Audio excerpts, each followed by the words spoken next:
Ladies and gentlemen, welcome to divisional round of the playoffs. Man, Ryan, again, so excited to be at this point as Bills fans. Obviously, there's a lot of excitement in the air, but also, I know you weren't with me last week, but there is an off chance I still finish in the black. Somehow, that's crazy to think about. But if you were told me 2 weeks ago I'd be only 20 units back, I'm like, I'm taking it. I'm taking it. Yeah, you almost hit 50 units in the red total on the season, Yeah. and you've clawed your way back in with a very impressive showing over the last few weeks here. Yeah, back-to-back weeks in the black as well, which is rare for me. I don't even remember if in week 16 I finished in the black or not. Hey, Danny, how you doing? Glad that you are here. But here we are, right? Here we are, and with some parlays I made this week, I did not recognize how crazy far-fetched they seem to be according to Vegas. But I have stats to back them up, and if they hit, Ryan, it's gonna be crazy. It's gonna be craziness, man. I'll tell you what, it's gonna be nuts. So I'm excited. But first and foremost, how are you doing, my friend? How has your new year been so far? Been good, man. Well, I mean, as good as it can be, right? Battling Yeah. the illnesses, the kids coming home Sure. from school with the ick, and Sure. dealing with that. Put me on the IR for last week, but back at it and ready to roll this week. And we had a good week last week. Yeah. Overall 4-2. We were both 4-2 straight up. Only 3-3 against the spread, so got some ground to make up there on this one. But wildcard weekend's always tough, man, because you don't want to always pick the big blowouts, but it was pretty much chalk the whole way. So got a little tripped up on some teams we thought were going to come out strong, and they just didn't come out and respond the way they should have. That's right. And those things happen. And again, this is the playoffs. So not only is it tougher to pick these games just because, of those reasons that you mentioned, but these are also the cream of the crop, right? So these games are always a little more difficult to pick than your regular season games.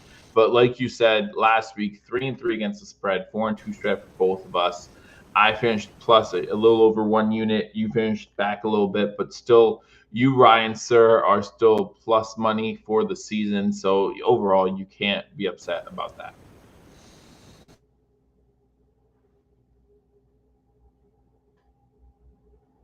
Anything Ryan, I that think we did Ryan. here so far. So Ryan, check your connection because you're freezing up a little bit. and keep it. Hang on. Yep, you're frozen on my screen. I can hear you.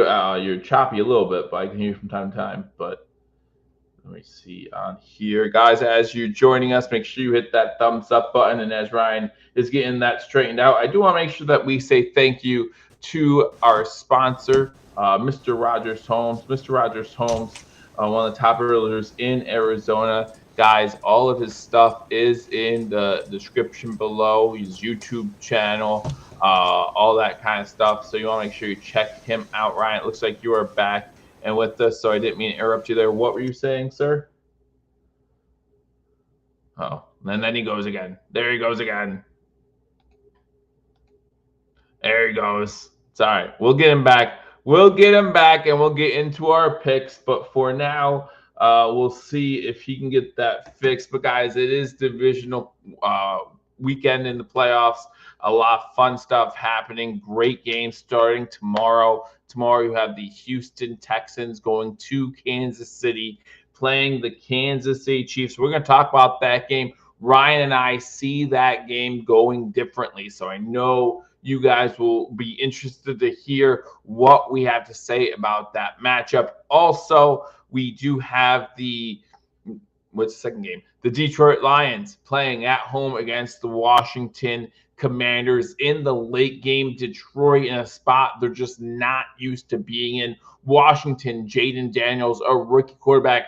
Can a rookie quarterback win in the division round? And have we seen that happen before? Those are some things we are definitely going to look at. Then, of course, Sunday, probably the games that people are looking forward to the most on Sunday. You have the Philadelphia Eagles going up against the LA Rams. on Sunday, which should be a good one. Some very cool games. And Baltimore Ravens. So the weather will be a factor. And Ryan and I are going to talk about all of that. So Ryan, we're going to try this one more time here, see if we can get this up and running. And like I said to the fans, to hashtag Nation, you and I see this first game a little bit differently. And I'm going out on a limb. I'm going out on a limb, but I have some reasons for it. Ryan, you're going with the Chiefs. I think that's pretty obvious, but tell them why you're picking the Chiefs. Yeah, I mean, I just don't think an Andy Reid team is going to come off of 23 days of rest and play poorly. I think they're going to be ready to roll. The Texans are just beaten and battered. I mean, they ran into the worst version of Justin Herbert in the first round, and that's kind of what bailed him out. I thought, I mean, the one chance that I think Houston has in this football game is they have the absolute best pass rush in the NFL. If they can get at Mahomes and they can get after him early, we've seen what he turns into in those types of games. The problem is it's tough to get to him this season, right? I mean, he's got a good offensive line. It seems like their offense is getting healthy at the right time. And at the end of the day, give me Patrick Mahomes and Andy Reid on 23 days of rest over a beaten and battered Houston Texans team with a struggling quarterback and an offensive or a head coach that's just kind of out of his element in terms of game prep and being ready to roll in the playoffs. Sure. Yeah. I mean, CJ Stroud had a big interception last week. Luckily, it didn't cost him the game, but he cannot have something like that happen this week if the Texans want to have any chance of winning this game. But I just want to throw some numbers at you and give you a reason to cheer for the Texans. And guys, this is not a Bills fan hoping we don't play the Chiefs. In fact, as a Bills fan, I want to play the Chiefs. I legitimately think the Texans have a good chance to beat the Kansas City Chiefs. So much so, I have put some money on it. So I'm very interested to watch this matchup. All right. And I'm going to give you some reasons why I think the Texans can win, and I'm also going to give you just one statistic that says, maybe history repeats itself. So the Texans posted a 50% non-blitzed pressure rate versus the Chargers last week. You say that they ran into the worst. I say that they forced the worst out of Justin Herbert. Justin Herbert had four interceptions all season long. He had 4 last week, or maybe it was even 3 and 4. Like, he just looked like a shell of himself. And was it because Justin Herbert was a shell of himself, or was it because the Houston Texans defense put so much pressure on him he didn't know what to do? If this Houston Texans front four can get pressure on Mahomes without having to blitz, it could be a long day for Patrick Mahomes. The Texans were 6th this season average time possession, excluding overtime, of course.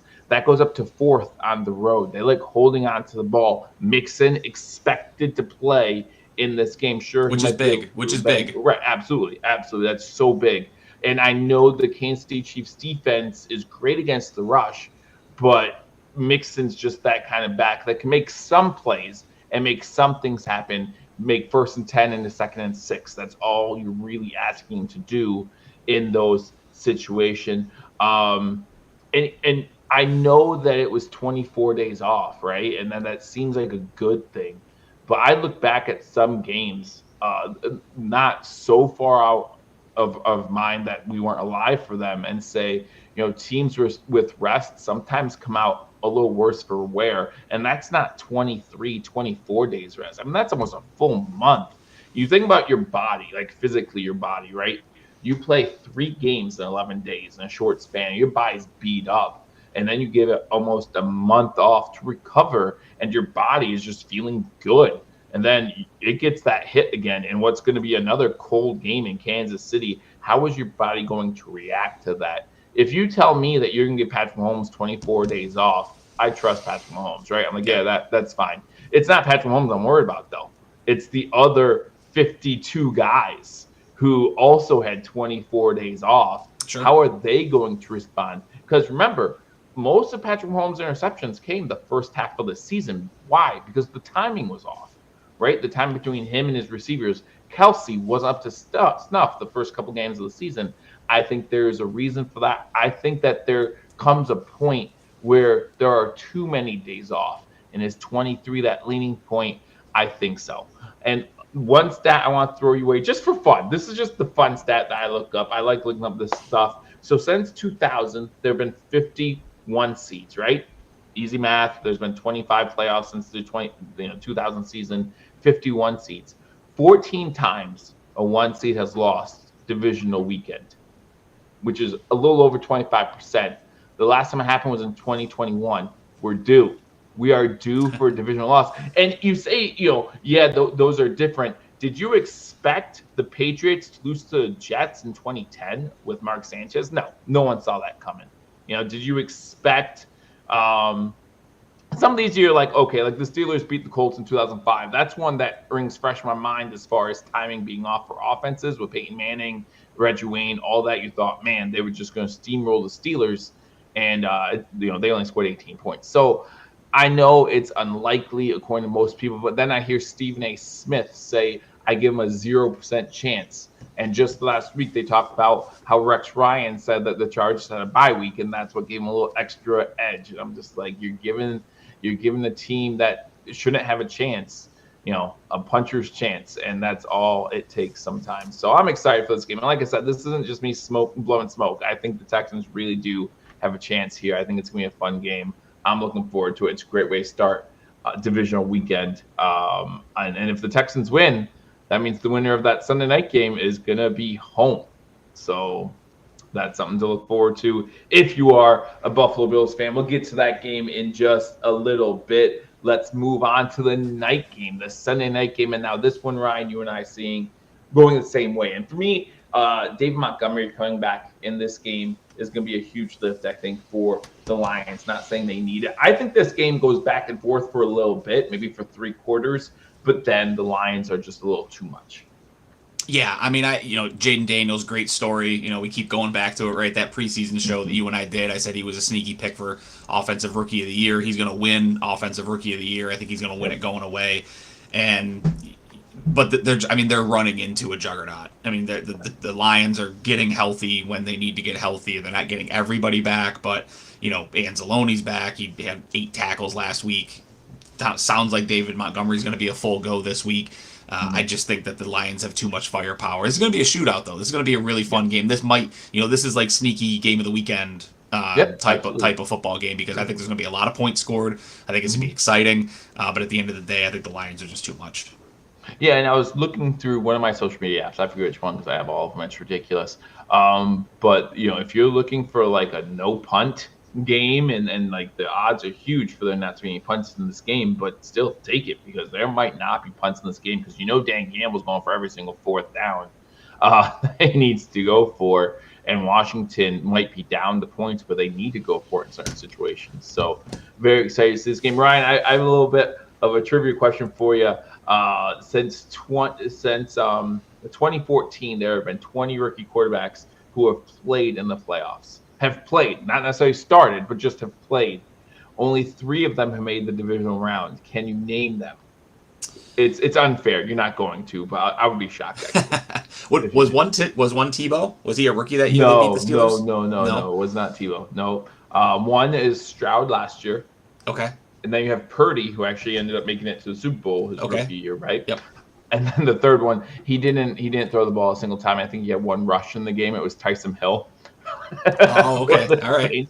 So I didn't think you'd get that one, but yeah, only 3 times, and a couple of those times, as I mentioned, they didn't do much. So it'd be interesting to see how well Jaden Daniels played. In fact, while I looked that up, I realized that Nathan Peterman had 3 passes in that game against the Jaguars. One of them was intercepted. Shocker. Right. Yeah. His specialty. Yeah. So I'm surprised it was only 33% interception rate. Like, good for him. Okay, so those are the Saturday games, and again, we both see the Lions winning this matchup. We both see this as a fun game, and like you said, could be a sneaky game of the weekend here in Detroit. And as fans of, I think that Bills fans and Lions fans, for the most part, kind of sympathize with each other, right? So just as a Bills fan, to see the Lions where they're at, and to know they're kind of at the beginning of where the Bills were, let's say, in 2020, right? And saying, hey, they should have a nice little run here for 3-4 more years if they can keep it together. And kind of cool to see. Hopefully, if the Bills see him in February, that's the last of that. But hey, good for them up to this point. So you go to Sunday. And to me, just looking at these matchups on paper, Sunday, both these games just seem like they're going to be better, right? But I mean, obviously that's just on paper, but you have more of the stars on the Sunday side, more of the teams where you're excited to see what they can do. This game, obviously, you have Saquon Barkley on the one side, you have Jalen Hurts, and then you have Matthew Stafford, who I didn't realize how great he's been in the playoffs with McVay until I started researching this game. Like him with McVay in the playoffs, I think he's 5-1. He's just a shade under 300 passing yards average. It's just incredible. But I'm really looking forward to this matchup. But let me know what you think here. We have the same winner. We're just different on the spread. Yeah, I mean, I think this Rams team can keep it close. I think they have, they got Kyron Williams. He's a top 5 back in the NFL. They have arguably the two best wide receiver weapons that are left in this playoffs. Matthew Stafford, I mean, is a Super Bowl winner. You can't say enough good things about him. Sean McVay, I give him any team he coaches a puncher's chance. In games like this, I just think it's going to be too much on the offensive side of the football from Philadelphia. That secondary for the Rams has struggled a lot this season, and with AJ Brown and Devonta Smith and Dallas Goedert and Saquon Barkley, it's just a lot. I mean, you need to hope for like a bad Jalen Hurts game, and he just doesn't give a lot of bad games. He gives some average games, but not bad games. And I think Philly, between their defense and the weapons they've got on offense, are just going to be too much. But I certainly can see the Rams hanging in this game for quite a while because of the offensive weapons that they've got. Yeah, and just other things that are involved in this too. You have a West Coast team coming east, and in this unfortunate scenario for the Rams, you're not just a West Coast team coming east. You were in Arizona, and then you went back to LA, which is a short trip. I understand that, but it's still a trip nonetheless that you have to take. Anytime you're in the airport, Ryan, you probably know this. You go to the airport quite a bit. Anytime you go to the airport, it's just a nuisance, right? You don't feel like yourself for the rest of the day. You're like, whatever. It doesn't matter if you're going from, if I was going from Harrisburg to Buffalo, by the time I got there, like, well, we're here. So, it's just one of those things. And then you have to travel to Philadelphia on short rest. It just doesn't look like it's gonna work out well for the Rams. And there is unfortunately something to be said for circumstances beyond their control, right? They have a lot, their houses are in LA too. You know what I mean? Yeah. And they have friends whose houses are in LA, all affected by what's going on out there. At some point that takes effect. And we also can't forget about what Saquon did against this Rams team, in the regular season. And I think you're going to talk about that a little bit more as the show goes on. But now it's time to talk about the game that everyone's been amped up about all week long. Not just Bills and Ravens fans. This is the game that everyone is talking about. You have the two front runners for MVP, Lamar, Josh, Ryan. How do you see this one going? We see who we have picking winning this game, because if we didn't have them picking winning this game, I think we'd have to be banned from the channel. But how do you see this game going? Yeah, I think this is going to be the story. What's going to come down for this game is going to be what's the weather like when things roll through. By all accounts, it's going to be single digits in terms of feel. The wind's going to be blowing. They're calling for snow. They're saying anywhere from 3 to 6 inches. It looks like over the stadium throughout the course of the day. Now, does that fall early to where they've got time to clear it? Does that fall during the game? Does it fall right before the game? They don't have time to clear the field, so there's a lot of moving parts in that.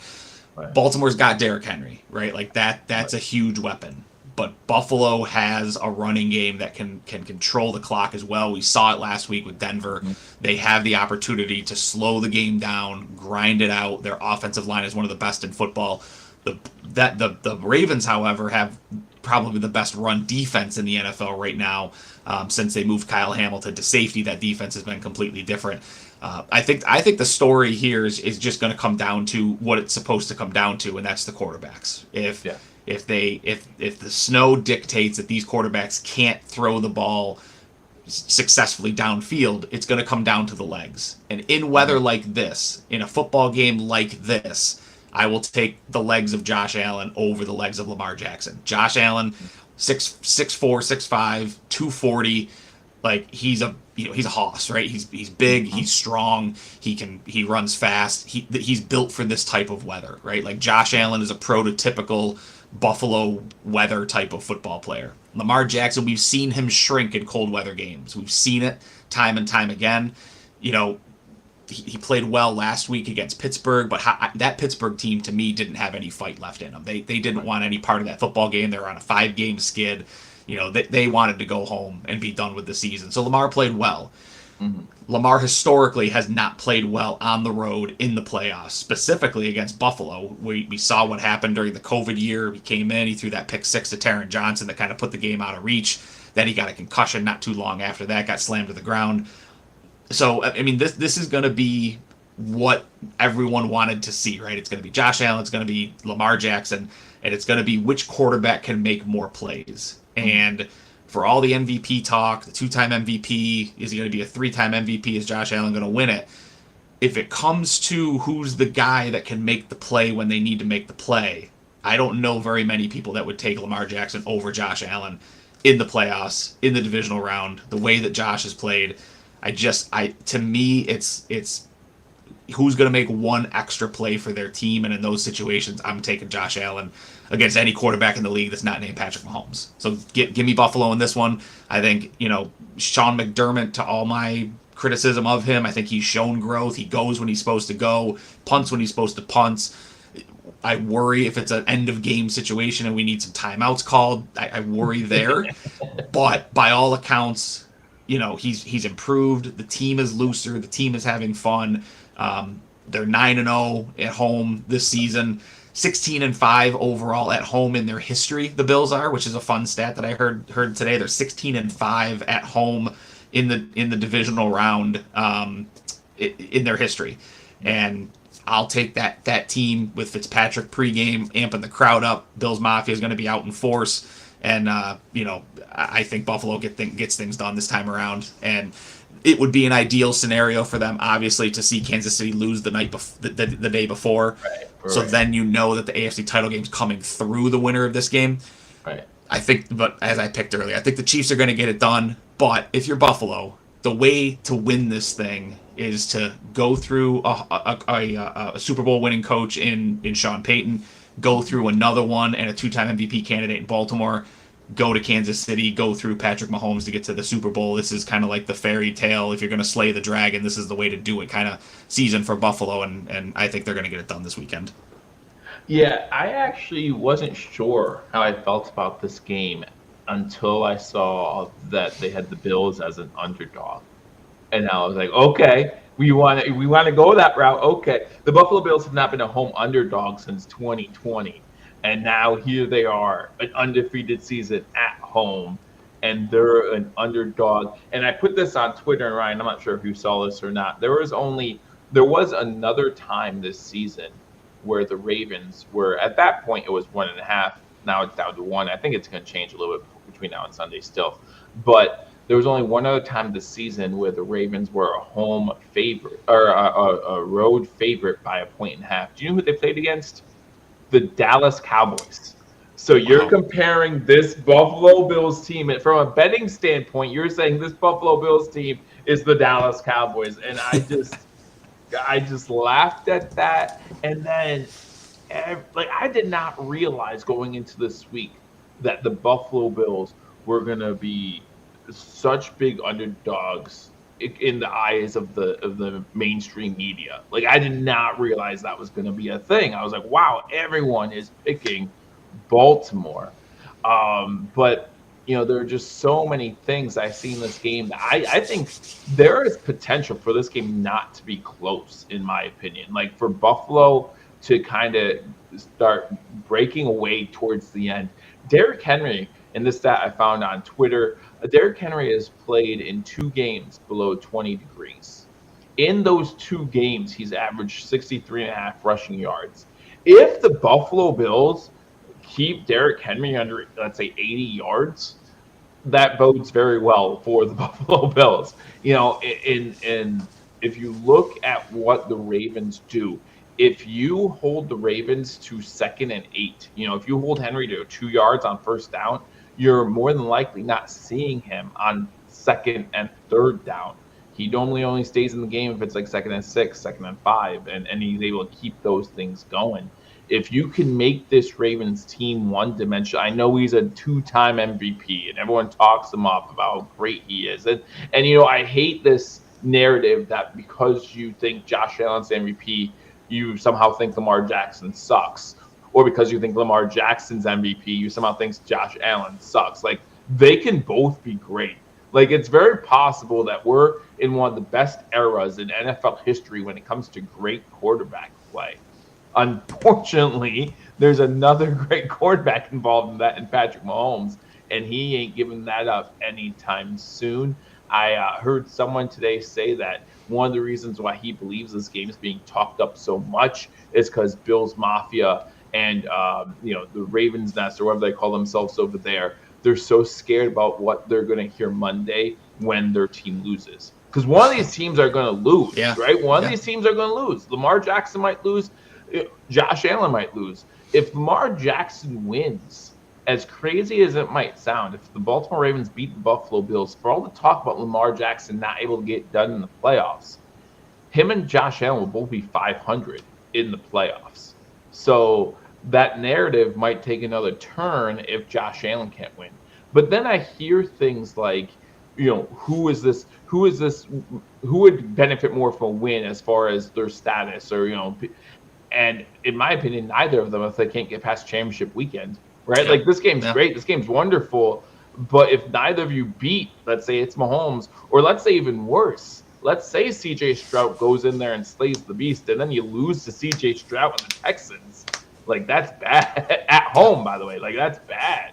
So, but as far as this game goes, I could see the Buffalo Bills towards the end of this game pulling away from the Baltimore Ravens. Obviously, it comes down to those two MVP candidates.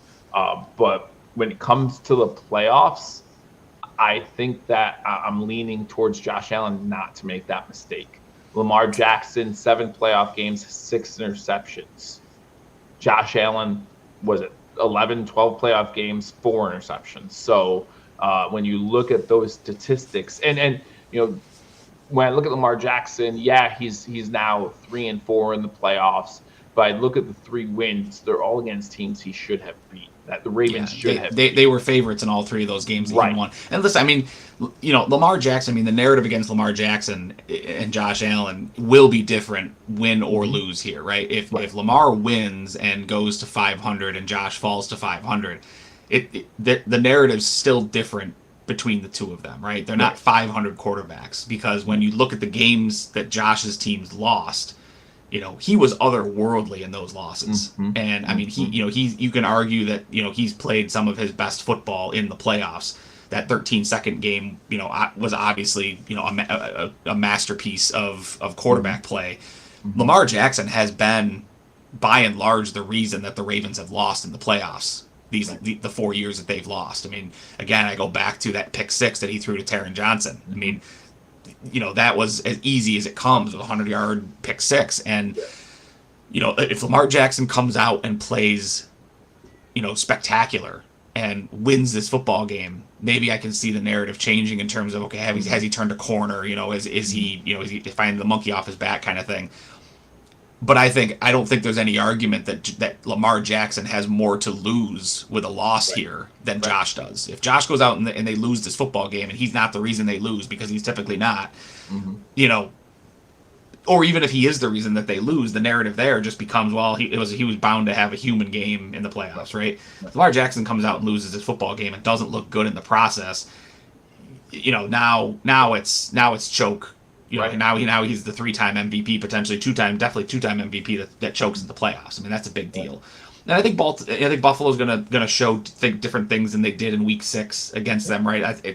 I would be shocked if they came out and didn't play a lot of man against this Baltimore Ravens offense, because that's how you pack the box against Derrick Henry. Zay Flowers is out, which is a huge loss for Baltimore. Rashad Bateman becomes your number 1 wide receiver. He's a fine wide receiver, but you can play man to man with him with the Rasul Douglas, bracket him over the top, make it a little bit easier on that defense to send 5 instead of just trying to rush 4. And then obviously try to slow down Derrick Henry. To your point, he's not great in frigid weather type of games. This is what this is shaping up to be, whether the wind chill's there or not. It's only going to be about 18 degrees without the wind. So you add in the wind, you're talking single digits. Yeah, I mean, this one is everything that people were hoping for as this season started to take shape, right? Like this is the matchup, and I saw somebody posted that this is kind of like a rock, paper, scissors game, right? Like Baltimore is the worst possible matchup for Buffalo. The Chiefs are the worst possible matchup for the Ravens. The Bills are the worst possible matchup for the Chiefs, right? So whoever wins those 2 games, it's going to be like, depending on what the matchups are, is going to be who the favorites are, right? Like Buffalo's probably going to be the favorite if they win and they go into Kansas City. I can see Buffalo as the favorite, the betting favorite for that football game. If Baltimore has to go to Kansas City, there's no way that they're going to be favored in that football game. Kansas City's absolutely going to be the favorite. So, it's going to be fun to see how this shakes out. I'm going to be there. Can't wait. Hanging out with the guys from the Rock Power Report. So if anyone's coming to the game, feel free to hit me up. My social media is right there on Twitter. Hit me up with a DM. I'll tell you where I'm going to be parking, where we're going to be hanging out before the game. And, I hope it lives up to the pressure, man. I think the worst outcome for this would be like a 17-13 slugfest that Sean McDermott wants to play. I want this to be, I picked the under, but I would love for this to be like a 37-31 type of football game with Buffalo coming out on top. Absolutely. And if you can't go to the game, Ryan, listen, past couple weeks, there's been no reason for Heel Joe to come out, right? So he's like in here right now, just crawl and just scratch and try to get out. If you love watching me freak the flip out, I have to be careful what I say here, and getting all that monetization and all that kind of stuff. I will probably be doing that for this game because, again, if this game lives up to the hype, then it's going to be a great game. It's going to come down to that last possession, and it's going to come to our guy. And as I've taught my son to say, as I say, as we all say, give me Josh Allen in those situations. Yeah. I do want to touch on a commenter saying, can we stop King Henry? We touched on that a little bit, but not sure if he was here. So we did talk about how oh my gosh, Derrick Henry. I always want to say Travis Henry. I don't know why. It just always wants to slip out. And I'm like, no, Joe, you can't do that. Derrick Henry has played in 2 games below 20 degrees Fahrenheit, and this game's set to be very cold with the wind chill. I think it's going to be below 0 at times. So Ryan, bundle up. Listen, and we all know that Fitzpatrick's going to come out without a shirt on, right? Like we know that's for sure. Like, but don't do it, Ryan. That Ryan can do it. No, you don't have to worry about me. Don't have to worry about me. But he is playing 2 games below 20 degrees. He is averaging 63.5 yards in those games. Paul and Mario earlier this season wondered how Derrick Henry would do as the season progressed, as he was in goal. Because remember, he played college ball down south. He went to Tennessee to start his career for the majority of his career. He has not played too many cold weather games. Now, obviously, towards the end of the regular season, he proved that wasn't an issue, right? Like he proved that that's not an issue. But this is a different type of cold, and even the Ravens are practicing indoors, is what I heard. So I don't know how that's today. It sounded like today they went outside. Okay, for the first time all week. Outside. Good for them to go outside. Lee B says winner of Bills Ravens winning the Super Bowl. I am very leery of saying that only because I remember the 13-second game. And everyone thought that the Chiefs-Bills game, which it was the best game of that year for sure, but everyone thought the winner of that game was going to represent the AFC in the playoffs. They end up getting upset by Cincinnati. So I'm not going to say that in this game because potentially still in either team's way is the reigning, defending 2-time Super Bowl champion. So that's a win. Like, no, let's relax on that. But I am very much looking forward to this game, and this game has potential of being just like that 13-second game, that even though this team, whoever wins this game isn't the team that wins the Super Bowl, this is the game that everyone remembers. Who remembers the Rams-Bengals Super Bowl from that year? Nobody? Yeah, that's right. But it's going to be a fun one, guys. Again, hang out with Ryan if you can make it to the stadium. Even if you're just going to tailgate, that's a fun time. Or hang out with me right here on Hashtag Sports. I'll be going live at 6 p.m. for this one. So I'm looking forward to seeing all of you right here so we can hopefully celebrate a division win together, get over that hump, and head either to Kansas City or if Houston coming to Buffalo. So those are our picks. Again, we're both very excited about this weekend. Some people declare this the best football weekend of the NFL season because you have supposedly the 8 best teams slugging it out. And then next week will be the best Sunday of the football season before we get to Super Bowl. What number we at, Ryan? Super Bowl what? 59, 60, 70? I don't know. There's an X, Roman numerals. and an Yeah, L. there's X's and L's. And You should put letters with numbers. It's confusing. So we talked about our picks. Let's now talk about our parlays. Obviously, with less games, Ryan, there are less things to pick, right? So we're not doing 5 or 6 bets, but we both did pick 2 parlays, and instead of doing 1 lock and then 1 unit, remember we maxed at 6 units, which is going to be good for me next week. I can do some 3-unit picks and see if I can get back to even.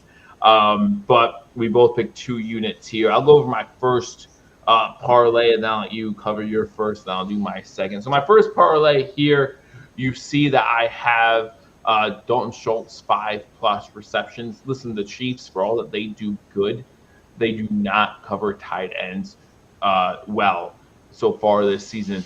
Kansas City is averaging 9 receptions per game to tight ends. I imagine that Spags is going to have a game plan for Nico, right? Like that's what he does well. He takes away your best weapon. Well, that's going to leave Dalton Schultz to clean up. And if the Texans want to pull off the upset, I think they're going to need a lot out of him. The Chiefs, even though I didn't put anytime TD down, the Chiefs have allowed 8 tight end touchdowns this season. And like I said, 15th overall against tight ends as far as yards allowed. So I'm picking Dalton Schultz to get 5+ receptions. I have another tight end, Sam Laporta here, anytime touchdown. He has 4 TDs in his last 6 games. Commanders have also allowed 8 touchdowns to tight ends this season, which is tied for the 4th most in the NFL. And then Chris Jones coming back from injury. He had 4 QB hits on Stroud the first matchup against the Houston Texans. I expect him to be a presence in that backfield. Give me Chris Jones with a sack. Yeah, my first parlay for the Saturday games, at least, I'm going to kick it off with a Jahmyr Gibbs anytime touchdown. He's got touchdown in 4 straight games. He had 3 in that season finale game against Minnesota. He's rolling. I see David Montgomery coming back. You worry a little bit about the goal line touches there, but Gibbs can score from anywhere on the field. And I wouldn't be surprised if they get down inside the 5-yard line and they give the ball back to Gibbs as an opportunity to get into the end zone there.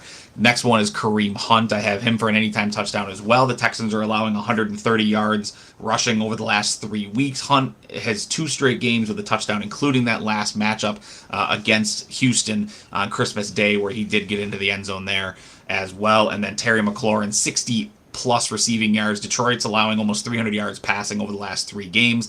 McLaurin, his over-under this week is actually 72.5 yards. He only needs 60 to hit this parlay. That parlay itself is going to be going off at plus 524. So it's a pretty decent number on that parlay, considering that Gibbs and Hunt are actually the 2 favorites to get into the end zone in their respective football games. And then again, McLaurin, 72.5 is his over-under. We only need him for 60 on this one, so I like that one for the Saturday parlay this week. Yeah, then I'm going to go to the Sunday parlay. So we both did one Saturday, one Sunday. Is that what I'm saying here? One Saturday, one Sunday. Yep. One Saturday, one Sunday. That's how we did it. I'm okay with that. So you want to talk about a good plus number for your parlays? Listen to this one. Curtis Samuel himself was at plus 5 something. So this one is a pretty good number. Jalen Hurts anytime touchdown. I think that again, you give Jalen Hurts that tush push, that goal line stance. I think this is the type of game where the running becomes a thing.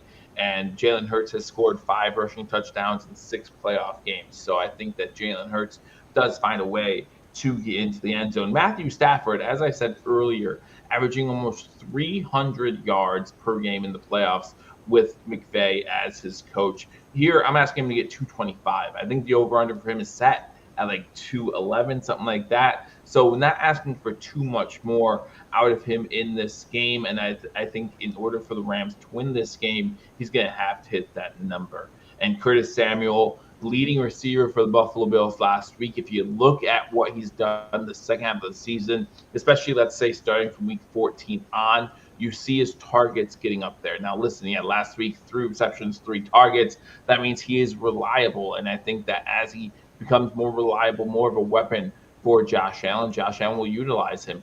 And if we, as Ryan and I are both expecting that fun type of matchup, I could see multiple Bills receivers getting 4+ receptions. And when you think of it in that way, the whole everybody eats mentality. Who do you guard? 13 of these receivers have gotten a touchdown, well, at least one touchdown this season. That ties to the most in NFL history. I think that getting Curtis Samuel 4+ receptions at a ridiculous value, in my opinion, as I texted he was the leading receiver last week. Yeah, he was the leading receiver last week. And what I texted you, I think it was at like plus 520 or something like that. So it's just him. crazy. Yeah, just his line. Yeah, just his line is plus 520. So for 4+ receptions, I'll take it. And again, if this one hits, especially Ryan, like I said, this one's over plus 2,000. So if this one hits, this is what's called swinging for the fences. So that's my second one. All right, so for mine, I've got a Saquon Barkley anytime touchdown. The last time these two teams met, Saquon Barkley set a franchise record for rushing yards in a game. He went for 255 yards and 2 touchdowns on the ground. He added another 47 yards receiving in that game. He was an absolute monster. I don't expect anything to change. I think they'll ride him until he can't go anymore. So Saquon Barkley, I think he gets into the end zone. Puka Nacua went 9 for 117 the last time that these two met. His over-under this week is 87.5. We only need him for 80 on this particular line. And then Derrick Henry, an anytime touchdown. The last time, again, going back, historically, these teams have all played each other, right? The last time that Derrick Henry met Buffalo as a Raven, he went 199 yards, 1 touchdown. It's going to be cold winter weather on Sunday. I think they're going to have to lean on the running game quite a bit. If you're Baltimore, they get inside the 5, inside the 10-yard line. I don't know that they're going to do too much with Lamar Jackson, especially if that field's a little slippery, if that field's a little hard. They may try to preserve him and give the ball to the guy that they went out and got in the offseason to give the ball to in those situations late in the season. So Derrick Henry to get into the end zone. That parlay itself a little bit more conservative than the first one that I put together, plus 278 overall. Henry's, I think, minus 180 to get into the end zone. Barkley, I think, is like minus 140. So those hurt it a bit. And then Puka Nacua is negative money. So it's really 3 negative money parlays that build into a plus 278, which is it's not a bad place to be if you like the lines. Yeah, not at all. No, I mean, again, you have to play it smart to some degree too. You still want to finish plus money for the season, and if you're getting more than double your money on a parlay, and then again, like you said, a lot of this Puka Nacua over under at like 85.5 or whatever you said. So you're expecting a little less out of him. All these are negative, and you end up in the positive. You can't beat that. So those are our picks, Ryan. It's going to be a fun weekend, buddy. You have fun at the game. Be safe, and like Ryan said, hit him up on his socials if you want to hang out with Ryan and some of the other guys. I'm sure they have a great time. I haven't been there yet for playoff game. I hope to be there soon. Next season, man. Last season keep in mind, this could be, that last week we talked about it during the tailgate. Mm-hmm. That could have been the last wild card game that we ever saw in Buffalo. I mean, if Buffalo goes out and gets the 1 seed next year, they won't play a wild card game. So it's same thing here with divisional. I mean, if they struggle next season, make the playoffs, they may be on the road for the divisional round next season. So we're starting to get into, when it comes to the Bills fandom, some lasts at this stadium, right? And that kind of leans heavy as you're starting to tailgate in the shadow of the new stadium, which is where we set up on Abbott Road. I walk past the brand new stadium. You walk down Abbott Road, it's got the current stadium on the left. You got the brand new stadium that they're building on the right. It's a very surreal feeling. And then you tailgate in the shadow of the new stadium, and you start talking about, this could be the last time that we see this team in this scenario in this stadium. And it's getting heavy, and then you add in all the magnitude of this football game. You add in Fitzpatrick that's going to come and lead the charge, and you the MVP race. It's already been decided, right? It's a regular season award, quote unquote. But if guys haven't handed their tickets in yet, don't think that this game won't come into play when they start to split hairs between these two players. And then it's the, who has the right to either host the AFC title game or go to Kansas City to try to slay the dragon that is Kansas City and get to the Super Bowl. You're 2 games away from the Super Bowl this Sunday, and that's a fun place to be, man. And it's not something that you take lightly as a fan. It's not something for those who are going. Don't take it lightly. Drink it in. Enjoy every single moment, win or lose. Enjoy the game. Make sure you have fun. For those watching at home, have fun. Remember, you still got to get up and go to work on Monday morning. Well, we don't because it's MLK Day, but you still got to get up and do your regular life on Monday morning, right? So enjoy the moment, but don't let it ruin you if things don't work out for the Buffalo Bills. But we both got it working out for the Buffalo Bills, so we'll see we'll see what things look like on Monday morning then. And let's remember, according to everyone 2 months ago, Bills window's closed. It's closed. Yeah, right? Preseason, right? Like preseason, Buffalo wasn't even supposed to be in the playoffs, according to everybody. This was going to be the down year for them. It was going to be the Jets and the Dolphins, and the Bills are going to be on the outside looking in, maybe the 7 seed, going on the road, and here they are. And they've done it week in and week out. Every time somebody says, "But what about this?" they come out and they hang another 30 burger on somebody and blow them out by 3 possessions. And remember when Denver was the scrappy team last week? Remember when everybody was talking about what's the one upset of the week that we could look at, and they said, "Well, but Denver matches up pretty well against Buffalo." And what did Buffalo do? They gave up an early touchdown, and they just absolutely beat the brakes off of the Denver Broncos from that point forward. This Bills team is no joke, man. I mean, they are every bit as good as we think they are, and don't think that Week 6 matchup isn't going to be in the back of these guys' heads about how we didn't, that game spun on that trick play. That Buffalo had the momentum in that moment, and they were down. I think they were down 10 at that time, and they were driving. Bad call. Brady admitted it was a bad call. He's not going to make that mistake again because he hasn't made the same mistake twice all season long. Milano's back. Oliver's back. Bernard's back. Like this is what they've been preparing for over the last few weeks. You're getting me excited, man. It's going to be a fun time, man. I'm looking forward to it. Fun. Yeah, it's going to be a lot of fun, and obviously we hope for the best, but be ready in case, like you said, it doesn't go our way. It has to go against somebody. Unfortunately, that's the way the league works. Someone is going to be upset, whether it be the Ravens, what do they call themselves out there in Baltimore, or Bills Mafia. Someone is going to be upset. But guys, those are our picks. Those are our parlays. If you haven't already hit that thumbs up button, be sure to do that. Again, we want to thank Mr. Rogers Homes for being a sponsor of #Sports. It's going to be a fun weekend. Ryan, you enjoy yourself all weekend. I know you're going to the game. Are you going to be at the game for the Eagles then too? Like, will you watch the Eagles game at the tailgate or whatever? Yeah, we'll have the TVs going. We'll have the TVs going with the Eagles game. We'll fire. I think we're doing some chili. We're doing some steak sandwiches, some Cuban sandwiches, and lots of drinks and camaraderie to be had. Plenty of fire pits and everything. So again, if you're looking for a place to come tailgate, even if you're not going to the game, you just want to come down in front of the stadium and hang out for a few hours, hit me up on X or Twitter, whatever you still call it, and I'll let you know. I'll drop a pin for you and let you know where we're going to be at. Awesome, man. All right, well, you guys enjoy yourselves again. If you're not hanging out with Ryan, hang out with me right here on #Sports Sunday starting at 6. Look forward to seeing you all there. We will see you all soon. Next week's championship weekend, baby. What are we talking about? We're going to see where we're sitting in the standings come next week. We'll see you all soon. So we do.